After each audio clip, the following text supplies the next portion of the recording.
Mr. Nolan and Mr. Washington, this is kind of aimed at both of you guys, but Mr. Nolan, we know how important it is for you to immerse your actors in an environment on the day of the shoot, putting them in zero G for something like Interstellar, leaning on sets to create the environments that you have imagined. I'm just curious how you immersed your actors in the concept of inversion, and what were some of the challenges that you guys encountered trying to do it on the day? Well, I think the main challenge was one that I didn't foresee, but in retrospect was very logical, is that you can't intuit this inverted set of actions or this inverted world. I thought when I was writing the script there'd be a point where I would be able to just intuit or just sort of visualize it. And I think one of the reasons that I find the concept fascinating is you actually need the camera to show it to you. You actually need the camera to show you what it is and allow you to experience it. And so you can describe it to an audience, but they really need to come and see the film to see what it is. But that fed into the entire concept of how we could approach it from the actor's point of view. Because I mean, I don't know how it was for you, really, in the sense of, certainly for me looking from the outside, it wasn't possible to sort of imagine what something was in reverse, which is why we used playback as much as we did. But I don't know if you were able internally to sort of feel it differently, or whether that was even possible. Well, I think that the training process, learning these moves the way we did, and that sort of the physicality of it, trying to understand it from a physical level perspective, really helped me with the concept. Right. And then having, watching those playbacks in rehearsals really helped me with what it would be like in reality. Yeah. Like some of these moves, what they look like, because this is based in reality. Yeah. Like this kind of technology existing. So that really helped better grasp the understanding of what it is a punch would feel like inverted. Right. But I think of any of the films I've done, it's the biggest difference in terms of what's on the page to what's your experience watching the film. It's very visual. It's really based on the idea that the camera can literally show you time. And prior to the invention of the movie camera, there's no way of conceiving these things or looking at action backwards or speed it up or slow it down. Mr. Nolan, I was telling you earlier during our television interview about the idea of seeing Dark Knight on 70mm IMAX for the first time, and that being the moment cinematic immersion changed for me. And I have loved your use of IMAX cameras in your career. It's I saw Dunkirk 6 times in 70mm IMAX. I wanted to talk to you about the innovations that you and Hoyte van Hoyte made with the IMAX camera this time around, getting it into smaller spaces, but also this idea of the IMAX camera running in reverse. Can you talk about that as well? Well, when we first started looking at how we would apply the IMAX format to this material, one of our concerns is, could you run these cameras in reverse? And it turns out you can, and if anything, they seem to run better in reverse. we had fewer mechanical problems and the rest. They really performed incredibly well. I think it was partly as a result of now with Hoyte having done 3 films in a row on these same IMAX cameras.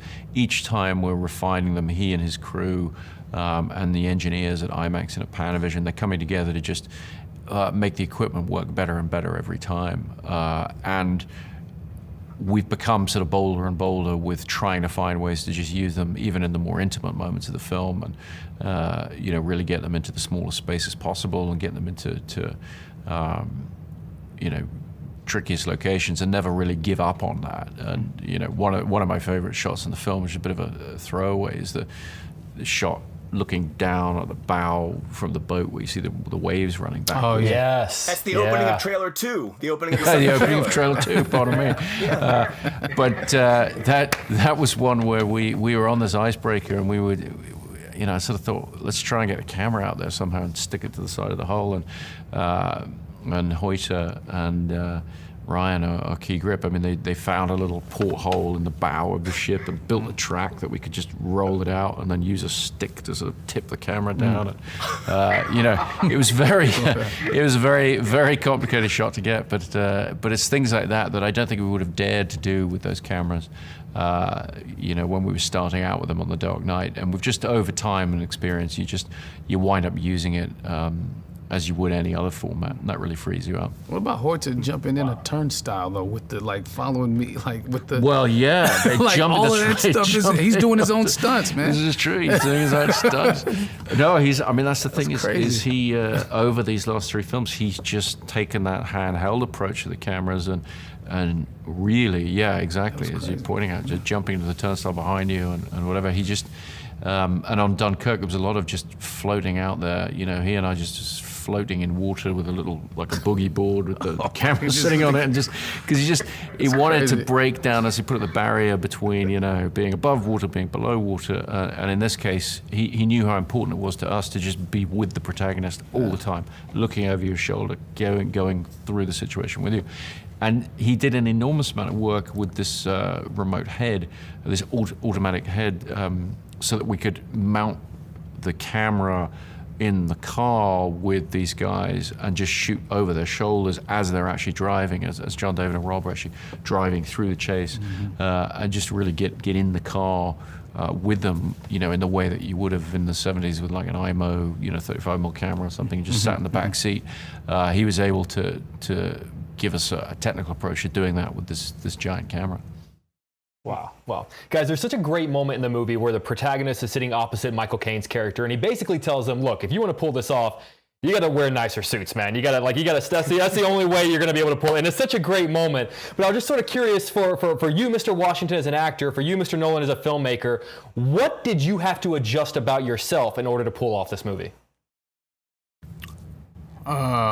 My eating habits to get in those clothes.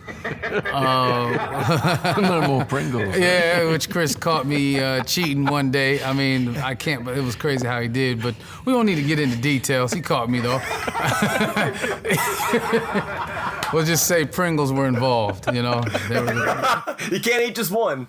Exactly. You get it. And they had the paprika flavor. I've never seen those before in the States, so I had to get them, in bunches because I didn't know if I'd ever have it. So anyway, it was. If the movie taught us anything, you already ate them, so you just had to do it. It hasn't happened yet.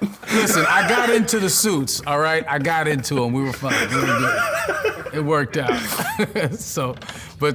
Just between that and just a lot of the, just all the costumes really just brought the character to life for me. Just every day putting it on, putting your gear on. Jeffrey did an incredible job. The moment you're talking about is something I wrote in the script that's easy to write on the page and very difficult to pull off. It's like, this Brooks Brothers suit that you wear, and then at the end, and I'm saying to Jeffrey, it's like, Michael Caine has to sort of slightly make fun of his suit and get him in a nicer suit, but we still want him to look great in the scene. Right. And so somehow he managed to give you a wardrobe where it's like, you look fantastic through the whole scene, but then you kind of get what he's saying. It's like, oh, you can raise it another level. In the next suit, there's a different suit that's just a little bit more elegant. Yes. Yeah, it's a subtle art. And Jeremy Theobald, by the way, in that scene, which was amazing. And I gotta say, it was, as a following fan, it made me happy to see him again. And he by the way, he thought something. I talked to him the other day. He said something interesting. He said the Debicki-Bronner relationship kind of reminded him of the bald guy and the blonde in Following. Just the idea of that hold he had over her. And he thought that was interesting. I thought you might be interested in hearing that. I thought it was kind of cool. Yeah, definitely. Well, it was great to have Jerry back, just going and doing that for us. It was fun, really fun to see him again and work with him again. Mr. Nolan, you've introduced audiences to some really fascinating narrative concepts, whether in films like Memento, Inception, even in Dunkirk, the way your use of time. Your fans generally love when you build this challenging puzzle and your movies kind of force them to figure things out. They've become some of the most beloved and original films of our generation. But I'm often curious, when do you ever get clever ideas, but you have to abandon them because you can't quite figure out a story to fit them into? I mean, yes, I suppose. It's really, cleverness is it's a tricky concept, because if the idea is really that clever, you could probably find a way to use it in a story. It's probably not as great as you think, and so it gets abandoned or it gets put to the back of the drawer. I mean, I think Tenet, for example, the seed of that for me was always the idea of the bullet being pulled out of the wall and back into the barrel of the gun. And I have it in Memento in symbolic form instead of metaphorical form. but I always wanted to sort of find a way to make that a sort of physical reality for characters to have to deal with in a story. And that's what Tenet is. And that took me a couple of decades ultimately to sort of find that. And so it's not really so much, if you come up with an interesting notion or an interesting concept, you play around with it, and it either suggests itself as a story or it doesn't. And if it doesn't, rather than throwing it away forever, sometimes I just, I stick it in a notebook somewhere. And I've tended to find that the ideas that stick are the ones with value, the ones that you try and put them away and they don't quite ever go back in the drawer. They keep bugging you. Those are the things that eventually turn into something. Mr. Nolan, I'm very curious about the use of one-word titles. Aside from the Dark Knight trilogy and the before the Prestige, every title is Insomnia, Interstellar, Dunkirk, Memento, following. I was just interested to know, is that a conscious choice to make in regards to having them be one word? And are you trying to say something with a one-word title specifically? No, I think it's really more about, for me, titles are very tricky to be too self-conscious about. You're looking for a way of expressing something about the film, and it to a certain extent, it's a branding exercise on larger scale films. And so I've always gravitated towards the simplest version of something that gets it across. And following, actually, I think when I wrote the script, it was the following. So we got rid of the and stripped that down. I think that was the beginning of my interest in trying to just, make things as short and as pithy as possible, really. But it's all instinct at the end of the day. It's all trying to create something that you're excited about, you're excited to share with the world. And as we wrap up, Mr. Nolan, oftentimes whenever you direct a new big cinematic spectacle that we're all excited about, we often sort of look at your work as a filmmaker and say like, oh, what did he learn from his days on Inception or Interstellar that maybe is sort of taken to the next level here? But I'm sort of curious, I just did a rewatch of your entire filmography before today, and there are so many incredible elements in your it was a good time, but I'm just sort of curious, what are some lessons that you learned from, I don't want to say smaller films, but from films like Memento or Insomnia or The Prestige that you still utilize maybe for something like Tenet? Well, I think the main thing that the way my career has worked on the different scale of films, moving from Batman Begins, for example, to The Prestige, for me, I've been very happy with the way we made Batman Begins on a technical level with my director of photography, Wally Pfister, and Nathan Crowley, the designer on that film. But we did Prestige as a strong reaction against the production methodologies we'd had to use for Batman Begins. We wanted to be much more spontaneous, move back to a smaller form of filmmaking. For me, it was like going back to the way we made Memento, just trying to be simpler and smaller and more spontaneous. And from that film onwards, we tried to retain that sort of core sense of freedom and spontaneity on the sets, even when the sets are bigger and bigger.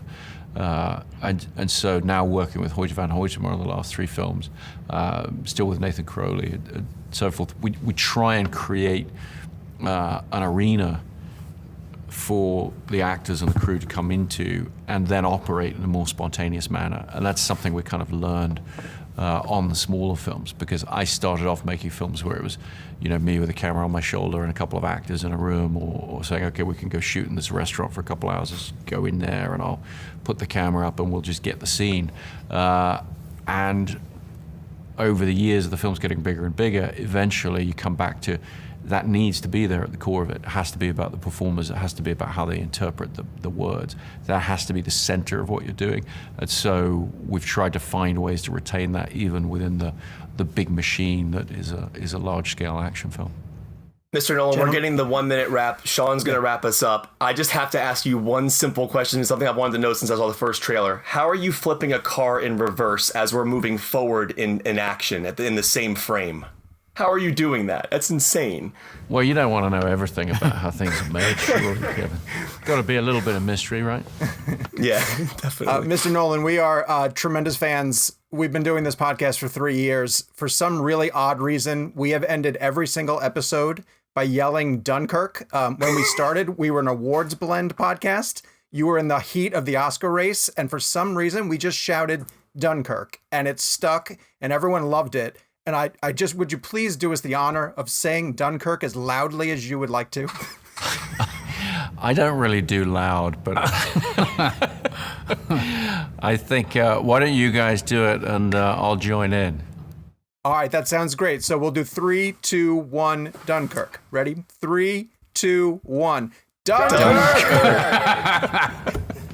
You didn't commit, Chris. You didn't commit. Yeah. That means everything to us. Gentlemen, thank you so much for your time. We really, really appreciate it. Thank you.